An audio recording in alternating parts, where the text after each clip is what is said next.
नमस्कार विद्यार्थी मित्रो, आपल्या सगळ्यांचं एच.डी एक्झाममध्ये खूप खूप स्वागत। विद्यार्थी मित्रो, आज आपण अत्यंत महत्त्वाची माहिती अपडेट देतो।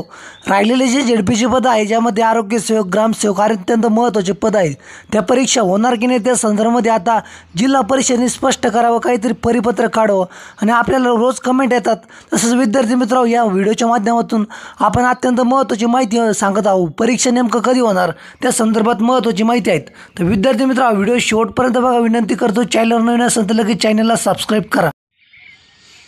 तर विद्यार्थी मित्र, आपल्याला ज्याप्रमाणे विद्यार्थ्यांचे रोज कमेंट आहेत की सर झेडपीचे कधी पेपर होणार, पेसचा निकाल कधी लागणार, तर विद्यार्थी मित्र, या बातमीद्वारे आपण तुम्हाला एक स्पष्ट सांगतोय की विद्यार्थी मित्र, तुम्ही बघू शकताय बातमी की तलाठी भरती रद्द का केली जात नाही, परीक्षा समन्वय समिती सवाल, 9 एफ.आय.आर।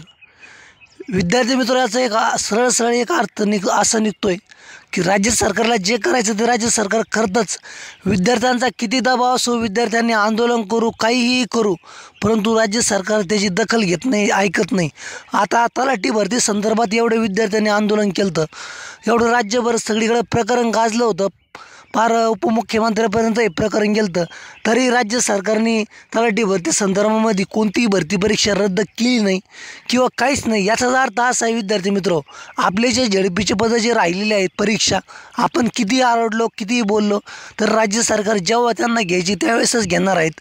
आता सध्या आचारसंहिता लागली असून निवडणुकीचं धूमधाम वाजले आहेत आणि विद्यार्थी मित्रो, आता झेडपीचे जे कर्मचारी आहेत यांच्यावर मोठी जबाबदारी असते, कारण की सगळं निवडणुकीचं नियोजन त्यांच्याकडेच असतं। शाळेमध्ये वगैरे सगळ्यांना त्यांना अधिकारी वगैरे नेमावं लागतात, सगळं काही त्यांना बघावं लागतं। त्यामुळं विद्यार्थी मित्र, आता सगळी तीच तयारी चालू असल्यामुळं आता सध्या तरी झेडपीचे पेपर होईन का नाही या संदर्भामध्ये मोठा प्रश्न निर्माण झाले आहेत। त्याच्यामध्ये विशेष गोष्ट सांगायची म्हणजे आचारसंहिता लागण्यापूर्वी 2 दिवसापूर्वी जे स्पर्धा परीक्षा समन्वय समितीचे कर्मचारी आहे, म्हणजे सदस्य आहेत, त्यांनी झेडपीच्या अधिकाऱ्यांची भेट घेतली होती। त्यावेळेस ते म्हणले होते की आम्ही परवानगी मागू म्हणे परीक्षेची, म्हणजे परीक्षेची परवानगी ही घेतली गेलेली नाही। 2 दिवसावर ज्यावेळेस आचारसंहिता लागणार होती त्यावेळेस ते बोलले होते, जर ते गेले की नाही त्या संदर्भात सुद्धा अपडेट आली नाही, परवानगी भेटली का नाही त्या संदर्भात सुद्धा आपल्याला काही अपडेट आलेली नाही। त्यामुळे विद्यार्थी मित्र, एक गोष्ट सरळ स्पष्ट होती की आता झेडपीच्या कर्मचाऱ्यांनी, अधिकाऱ्यांनी सुद्धा निवडणूक आयोगाकडून परवानगी घेतली का नाही त्या संदर्भात सुद्धा आपल्याकडे ठोस माहिती नाही आहेत।